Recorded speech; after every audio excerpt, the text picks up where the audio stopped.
Lucas 12:15, puesto en pie, dice así: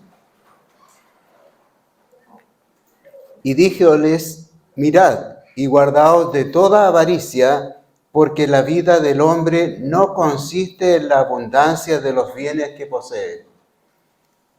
Grande y eterno Dios, nos dirigimos ante su trono de gracia, Señor, en estos momentos en que estamos reunidos junto a los hermanos. Le pedimos, Señor, que su gracia especial, Señor, sea sobre nuestras vidas, especialmente abriendo nuestros corazones para ser alimentados a través de su palabra, para el crecimiento de nuestra fe y de nuestro testimonio como hijos de Dios. Se lo rogamos en el amor de Cristo. Amén.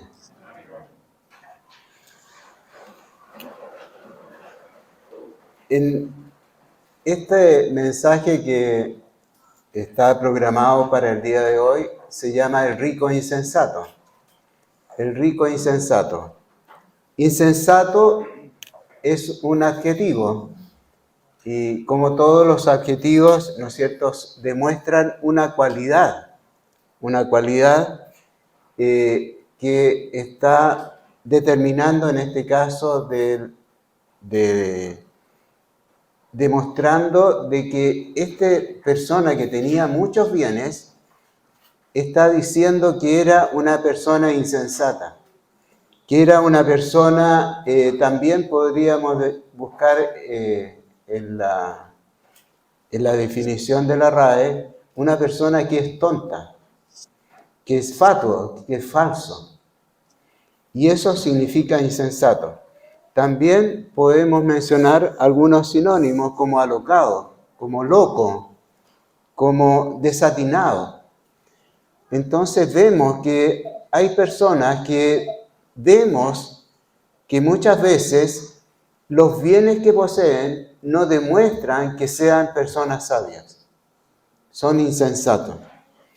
Y vamos a ver a través de esta lección que nos demuestra la palabra de Dios, que muchas veces también en nuestras actitudes y en nuestras acciones también no somos prudentes. Y caemos también en esta misma categoría de muchas veces tomar decisiones en forma insensata.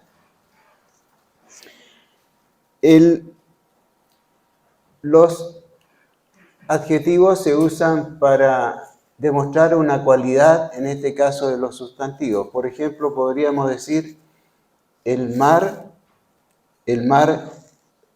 está calmo, ¿no es cierto? El mar es profundo. Entonces estamos dando una cualidad, en este caso, de el mar, diciendo que está profundo. ¿Y cómo nos calificarían a nosotros en nuestra vida? Aquí estamos calificando a una persona de un relato en la Biblia. Pero ¿cómo seríamos calificados nosotros? ¿Qué adjetivos pondrían a cada uno de nosotros? Bueno, vamos a ver qué sucede con estos versículos que vamos a ir viendo uno por uno.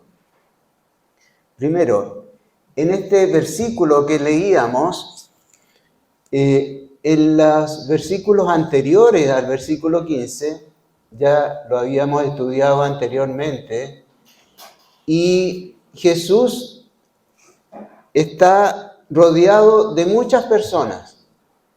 Y el interés de esas personas era una expectación para ver la enseñanza y las cosas que iba a dar el maestro.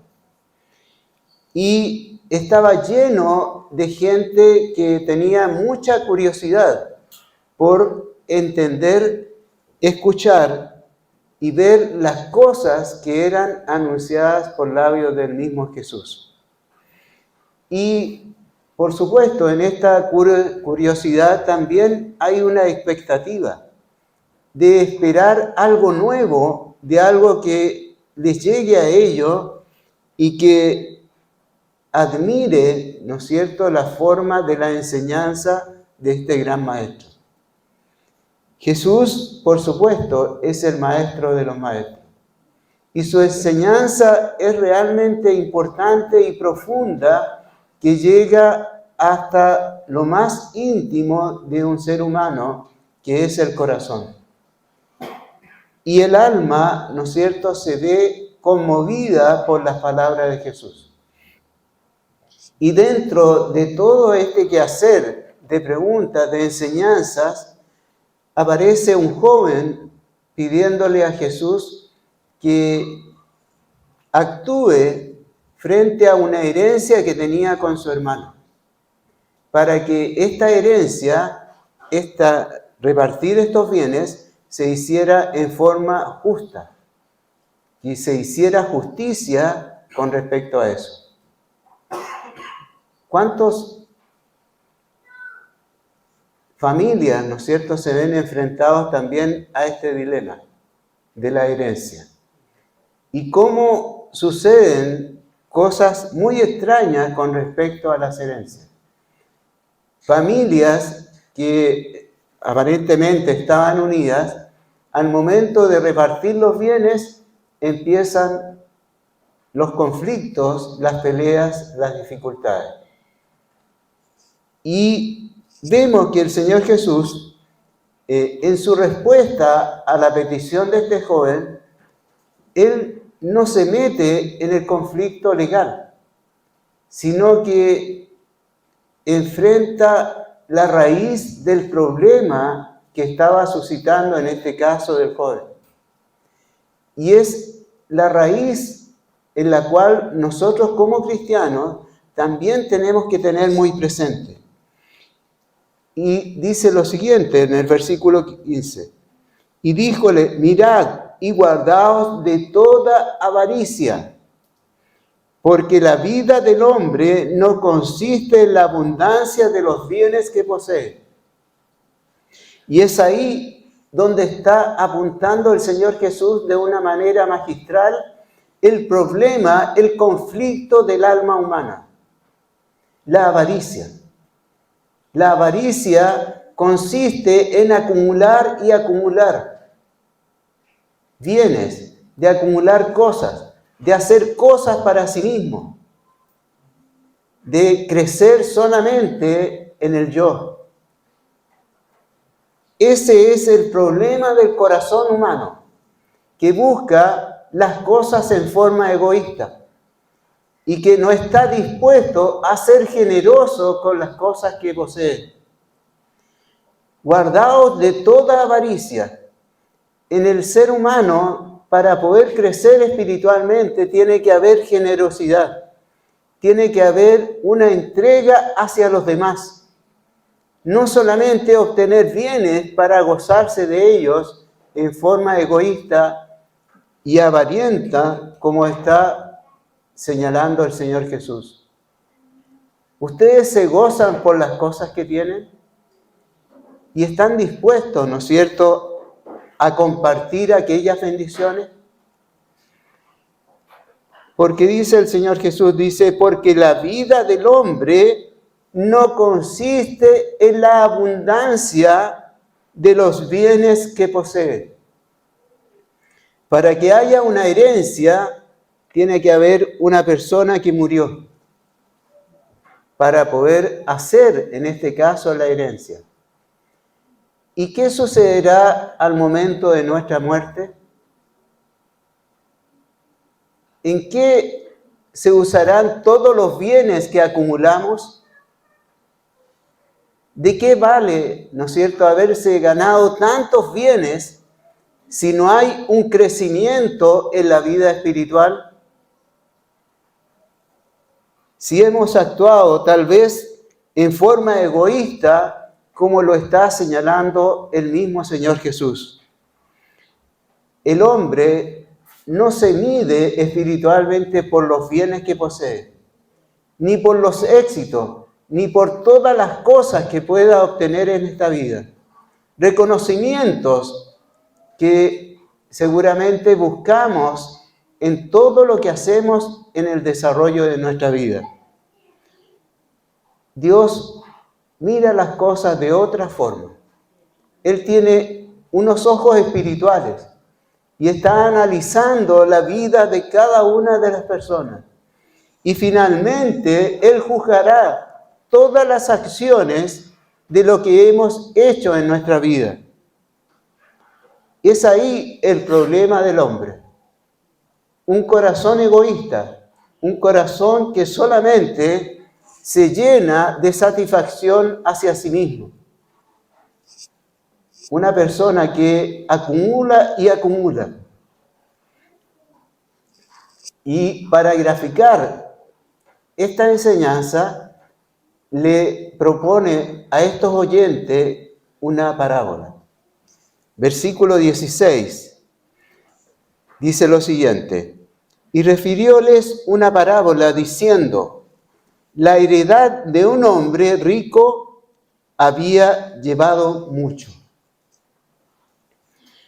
Con el fin de explicar a sus oyentes, a las personas que estaban escuchando, aquí el Señor Jesús no solamente le está respondiendo al joven, sino que a todas las personas que estaban oyéndole, para que fuera una enseñanza radical en sus vidas, en el correcto aprecio de las cosas que se hacen en el desarrollo de nuestra vida terrenal. La satisfacción, el logro de la vida humana, muchas veces nos lleva por caminos distintos y caminos de mucha prosperidad material. Como le sucede a la persona que está relatando el Señor Jesús en esta parábola. Y dice, la heredad de un hombre rico que había llevado mucho. Es decir, que esta persona había acumulado muchos bienes. Tenía muchas propiedades seguramente, muchas cosas con las cuales él había sido prosperado. Él, en este relato de esta parábola, no se nos dice de que estas propiedades o estas cosas, estos bienes, hayan sido adquiridos de mala manera, sino que seguramente fue el fruto de un trabajo arduo para poder obtener una dedicación, un trabajo, una constancia seguramente, pero también la providencia de Dios, que aseguró seguramente una buena cosecha de obtener unos buenos resultados de aquel trabajo que se emprende. Él obtuvo seguramente una cosecha extraordinaria de todo lo que él se había propuesto hacer. Y vemos que en la vida, en el desarrollo de nuestra vida, también vemos personas que se desarrollan en este sentido de una manera importante. Y obtienen bienes y obtienen recursos que, comparado con otras personas, no les ha ido tan bien. Pero vemos que esta persona, ¿no es cierto?, que está señalada en esta parábola, cuando dice la heredad de un hombre rico, esta persona no estaba todavía muerta. Sin embargo, se está hablando de heredad. Porque la vida es tan corta que muchas veces, cuando alcanzamos los objetivos, ya se nos va la vida. Es tan corto el tiempo de nuestra vida que no nos gozamos seguramente o no alcanzamos a gozar de las cosas que hemos obtenido. Y se nos pasa la vida acumulando y acumulando. Y no hay satisfacción en las personas al lograr obtener estos bienes. Y eso es lo que le estaba sucediendo a este rico que tenía una gran heredad, una gran acumulación de bienes. Tenemos que decir también que todas las cosas que suceden están bajo la providencia de Dios. Y Él provee de una manera, ¿no es cierto?, distinta de una persona con respecto a otra. Él otorga, ¿no es cierto?, las cosas que nosotros tenemos, porque está bajo la providencia de Dios nuestra vida y todo lo que nosotros poseemos. En el versículo 17 dice, y él pensaba dentro de sí, diciendo, ¿qué haré? Porque no tengo dónde juntar mis frutos. Eran bastante las cosas que había obtenido. Y aquí, en este versículo, se nos tiene que dar importancia a las palabras como está escrito. Y dice lo siguiente, y él pensaba dentro de sí, es decir, que él estaba hablando consigo mismo. No estaba expresando este sentimiento con otras personas, ni menos con Dios. Él simplemente estaba, mentalmente seguramente estaba hablando consigo mismo. Y pensaba dentro de sí diciendo, esta es la forma como se desarrolla el orgullo humano. Es la forma como se va degradando la persona, porque está fomentando el crecimiento de su yo personal.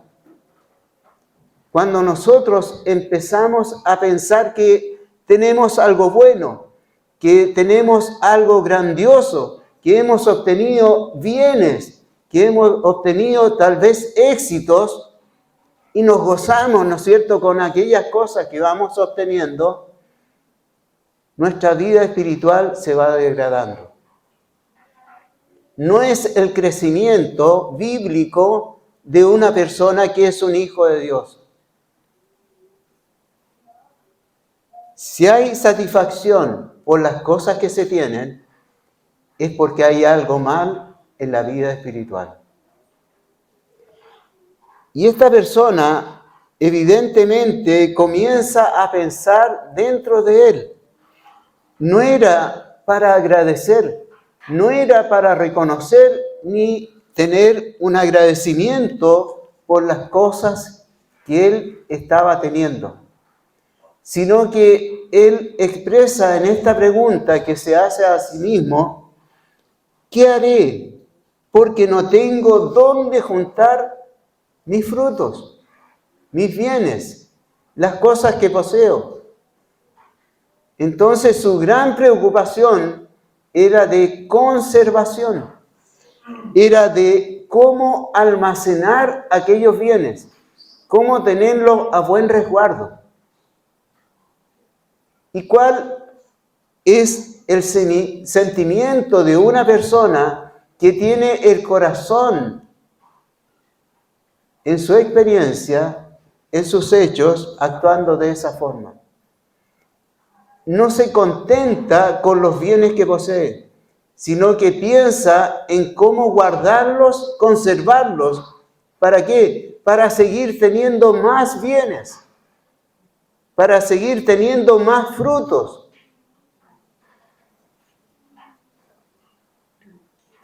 Versículo 18. Y dijo, esto haré, derribaré mis alfolíes y los edificaré mayores. Y allí juntaré todos mis frutos y mis bienes. Después de meditarlo, este hombre rico, ¿no es cierto?, llega a una decisión después de haber meditado en lo que él estaba diciendo en el versículo anterior. Ahora empieza a actuar una acción que genera esta forma de pensar. Y fíjense que hay 3 verbos acá que indican acción. Dice, esto haré. ¿Qué cosa? Edificaré. Edificaré mis alfolíes. Mis alfolíes, los alfolíes son aquellas construcciones de donde se levantan en el campo para juntar el grano, para juntar, ¿no es cierto?, las cosas que se obtienen de una cosecha, después de una cosecha. Los alfolíes seguramente ya eran pequeños para las cosas que él estaba obteniendo. Y los edificaré mayores, dice, y allí juntaré todos mis frutos y mis bienes. Entonces vemos que empieza a haber una determinación de obrar, ¿no es cierto?, con respecto a ello. Derribaré, edificaré, guardaré. Es lo que piensa una persona que está actuando, ¿no es cierto?, en su corazón, en la misma forma como está señalado en el relato. Esta acción no da ningún espacio a la generosidad. No da ningún espacio al pensar en los necesitados. A pensar seguramente en parte de su familia que no le ha ido tan bien. Solamente busca acumular, acumular y acumular. Y no es una vida que demuestra gratitud, de ningún tipo. Y vemos que muchas personas, aun teniendo grandes bienes, no son alegres en su vida.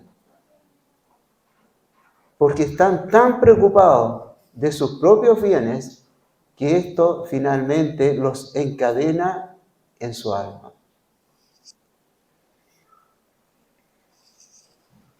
No hay un reconocimiento para una dependencia de nadie, ni siquiera de Dios. Y ese es el problema del corazón humano, que muchas veces se afana obteniendo cosas en su vida, cosas que realmente no tienen importancia a los ojos espirituales de Dios. Y nos afanamos en trabajar y obtener cosas. Y pensamos, todo esto lo he logrado yo. Esta es mi mayor satisfacción. Y dejamos y vamos desplazando a Dios de nuestra vida. En nuestro corazón ya no hay espacio para Dios, ni para desarrollar la gracia de Dios abundantemente en nuestros corazones. La abundancia de los bienes, en este caso, se vuelve una pesada carga en esta persona que ha tenido muchas bendiciones con respecto a las cosas que ha obtenido. Sigamos leyendo.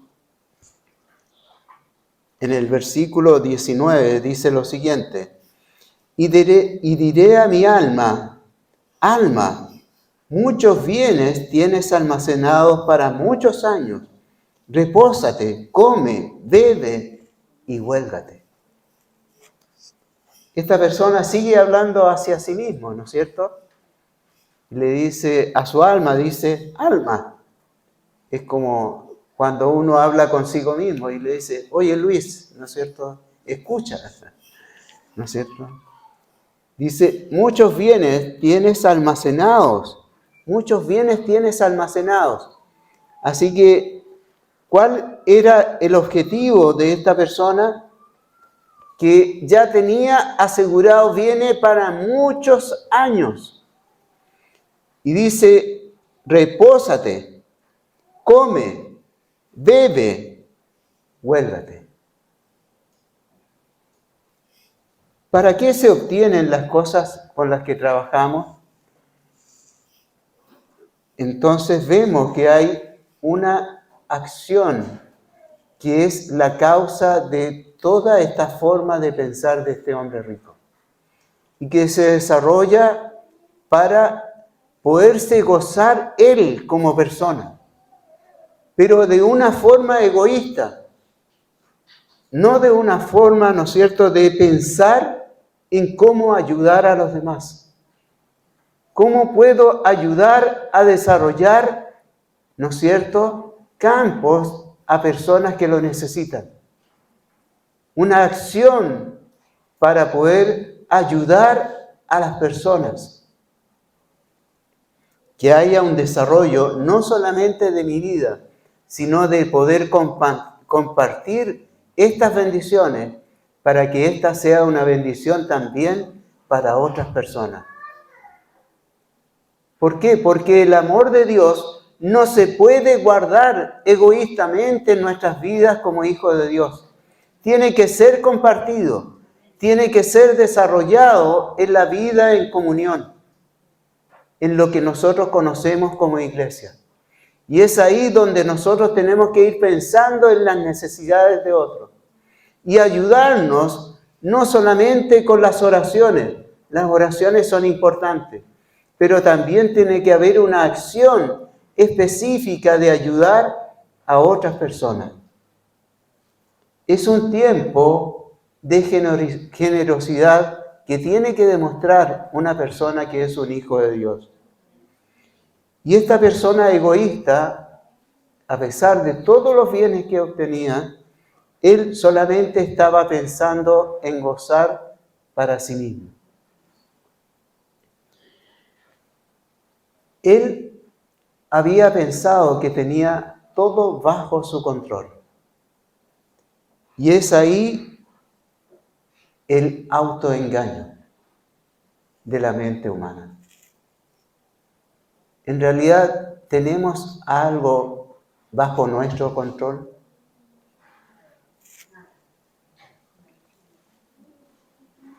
Es cosa de ponerse en un cementerio para ver que entran niños, que entran jóvenes, que entran ancianos, de todo tipo de edades. No sabemos cuánto será nuestra vida en esta tierra. El tiempo se nos puede acabar de un momento a otro, el tiempo de nuestra vida. ¿Y habremos alcanzado la satisfacción de nuestra alma?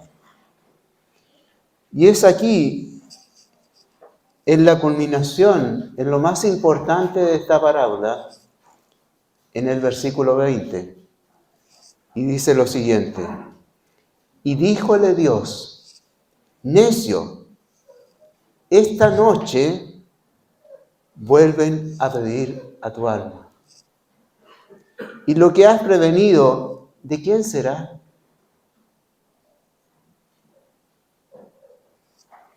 Es el enfrentamiento de la realidad del corazón humano, que actúa en forma egoísta, que es avariento, que busca satisfacción solamente para sí mismo. Pensemos, ¿qué es la vida?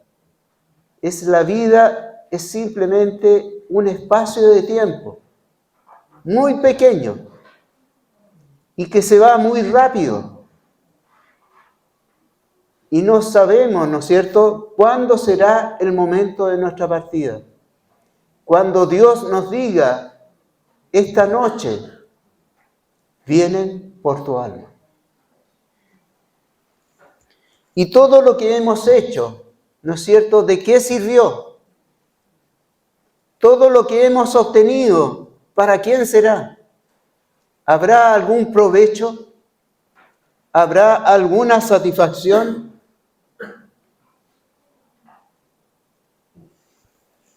Y es ahí donde nosotros tenemos que meditar a la luz de la palabra de Dios. En Santiago, capítulo 4, versículos 13 en adelante, ya esto lo han leído varias veces. He ahora lo que decís, hoy y mañana iremos a tal ciudad y estaremos allá un año, compraremos mercadería y ganaremos. Y no sabéis lo que será mañana, porque ¿qué es vuestra vida? Ciertamente es un vapor que se aparece por un poco de tiempo y luego se desvanece. El lugar de lo cual deberíais decir, si el Señor quisiere, y si viviéramos, haremos esto o aquello. Mas ahora os jactáis en vuestras soberbias. Toda jactancia semejante es mala.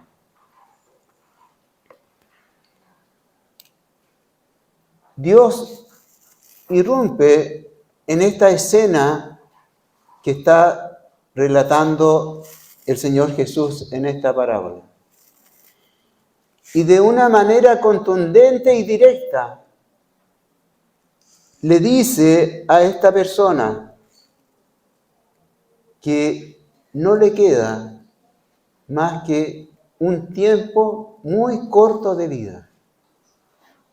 Y que todo lo que él había desarrollado en su corazón ya no tenía ningún sentido.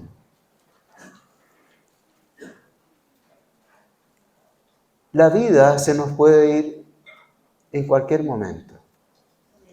Pero lo importante es que al momento de nuestra partida pensemos cuál ha sido la satisfacción del desarrollo de nuestra vida. Estamos afanados en nuestra vida en desarrollar, en el obtener cosas, en afanarnos día a día para obtener más y más. Hay una preocupación constante de cómo obtener más recursos.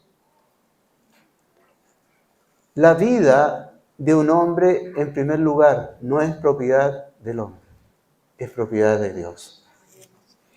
Y Él determina las cosas que suceden en toda la creación. El alma del ser humano no está en sus manos, está en las manos de Dios. La muerte expone solamente, en este caso de la parábola, la fragilidad del ser humano, de su naturaleza, de cómo nuestra naturaleza muchas veces nos engaña y nos autoengañamos en nuestros corazones que esa es la satisfacción de nuestra vida. Que es ahí donde radica la alegría de un ser que ha sido, ¿no es cierto?, creado por Dios y que ha sido puesto en esta tierra para vivir una vida que es un regalo de Dios. La ilusión de controlar todo. No hay nada en realidad que podamos determinar y precisar con tiempo o tener el control de todas las cosas que sucederán. En realidad tenemos que volver nuestra mirada a Dios, porque en Él sí hay control, hay soberanía, hay inteligencia. Él es el quien realmente gobierna todas las cosas. Y lo que sucederá en nuestras vidas y en la vida de todas las personas. Terminando en el versículo 21, dice lo siguiente: así es el que hace para sí tesoros y no es rico en Dios. Es el epitafio, ¿no es cierto?, de esta parábola.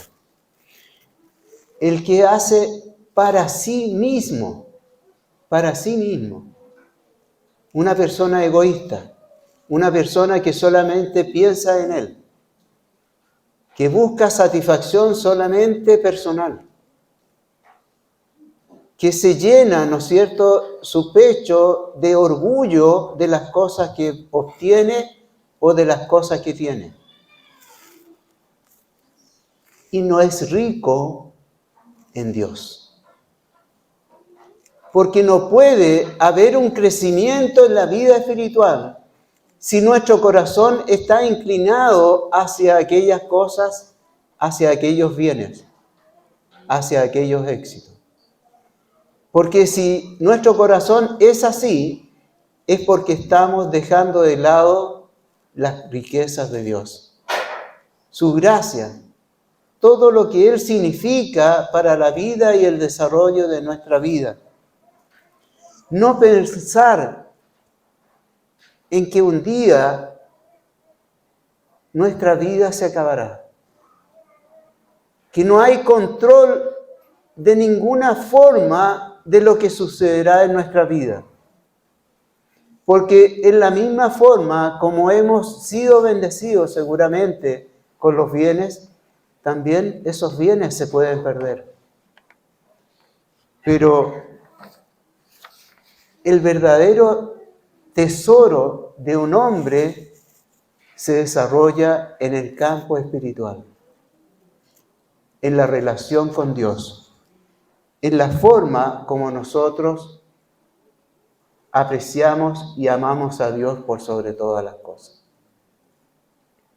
En esta parábola no se dice nada en contra de las riquezas. Un hijo de Dios también puede obtener grandes bienes, pero que esos bienes sean para demostrar generosidad, para demostrar una grandeza de alma, para demostrar que somos hijos de Dios y que el amor de Dios sobreabunda en nuestros corazones para amar a nuestros hermanos, para alcanzar al necesitado, para abrazar a quien está afligido.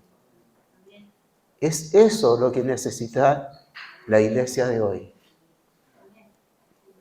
Que nuestros corazones se ablanden con la palabra de Dios. La necesidad siempre estará presente en nuestras iglesias. Y es necesario que hoy día tengamos generosidad con nuestros hermanos. No actuemos en esa forma como está señalado por Jesús en esta parábola. Las cosas eternas se miden de otra forma. Los ojos de Dios no son como los ojos humanos. En Isaías 6:3 hay un relato, ¿no es cierto?, ahí de una visión que está viendo el profeta Isaías. Y aparecen unos personajes llamados serafines. Y dicen estos serafines: Santo, Santo, Santo, Jehová de los ejércitos. Toda la tierra está llena de su gloria. Los serafines son seres creados que están al servicio de Dios. Y ellos, de una visión teocéntrica, es decir, de el trono de Dios, donde está Dios, donde está radicada la gloria de Dios, ellos están mirando a la tierra. Ellos con sus ojos también no solamente están viendo los conflictos, las situaciones de guerra, como lo mencionaba nuestro hermano David. Hay violencia, hay cosas que suceden en la tierra que muchas veces inquieta nuestra alma. Pero ¿qué veían estos serafines? Que la santidad de Dios, ese Jehová de los ejércitos, que toda la tierra, ¿no es cierto?, está llena de su gloria. Que a pesar de toda la maldad que pueda desarrollar el ser humano en conflicto, en situaciones. Sin embargo, todo lo que está en la tierra está lleno de la gloria de Dios. ¿Y qué significa esta mirada teocéntrica? Significa que Dios tiene el gobierno de todo. Todo lo que sucede está en la mente de Dios, para buscar y tener esa bendición que necesita una persona débil como somos nosotros en nuestra naturaleza. Que Él en su fortaleza se le concede a su Hijo a morir en la cruz del Calvario para que mediante ese sacrificio nosotros seamos alcanzados. Lo que éramos débiles, lo que éramos imposibilitados de crecer espiritualmente, por su mérito en la muerte de Cristo en la cruz del Calvario, ahora nosotros podamos tener vida eterna. Una vida que nos conecta con la gloria de Dios. Los hijos de Dios estamos conectados con la gloria de Dios. Y necesitamos en este minuto, en esta situación de nuestra vida, que al igual que los serafines, se abran nuestros ojos espirituales y que reconozcamos que todo lo que sucede está en la providencia de Dios. Que todo se llena de la gloria de Dios. Y eso abraza nuestra alma, nuestra iglesia, nuestros hogares. Todo lo que existe en la tierra está lleno de la gloria de Dios. Los serafines veían que habían conflictos, que habían guerras, como lo suceden hoy en día. Pero lo más importante es que había un canto de alabanza, de reconocimiento a este Dios grande y poderoso que gobierna nuestras vidas. Y también nosotros tenemos que unirnos también en esa misma alabanza. En el Salmo 8.1 dice lo siguiente: Oh Jehová, Señor nuestro, cuán grande es tu nombre en toda la tierra. ¿Qué es lo que proclamamos los hijos de Dios? La grandeza de Dios. Que puede haber un crecimiento, que puede haber una transformación de esa realidad pecaminosa de nuestra naturaleza, para ahora vivir en la gloria de Dios. Por lo tanto, tenemos que actuar como dice el Salmo 119, verso 18. Alce mis ojos y miraré las maravillas de tu ley. Como hijos de Dios, tenemos que abrir nuestros ojos espirituales. ¿Y para qué cosa? Como lo dice el Salmo 24.1. De Jehová es la tierra y su plenitud, el mundo y los que en él habitan. Entonces tienen que abrirse nuestros ojos para ver la grandeza de Dios, de no estar en esta espiral de destrucción de nuestra alma, como le sucedía a este rico insensato, sino que haya un crecimiento como hijos de Dios para crecer en la gloria de Dios. En la gloria de Dios. Y que se haga finalmente la máxima de nuestra vida cristiana. Ama a tu prójimo como a ti mismo. Que el Señor les bendiga. Puestos en pie, oramos al Señor. Santo y eterno Dios, nos presentamos nuevamente en oración delante de su presencia, Señor, pidiéndole misericordia por nuestras vidas. Que usted ablande nuestros corazones y que siga, Señor, su palabra, haciendo el crecimiento de nuestra vida espiritual. Le pedimos, Señor, que nos ayude a través de esa ayuda tan importante de su Espíritu Santo en nuestras vidas. Le rogamos, Señor, que nos ayude al crecimiento, como lo ha dicho su palabra en esta mañana. Se lo rogamos en el amor de Cristo. Amén. Que el Señor les bendiga.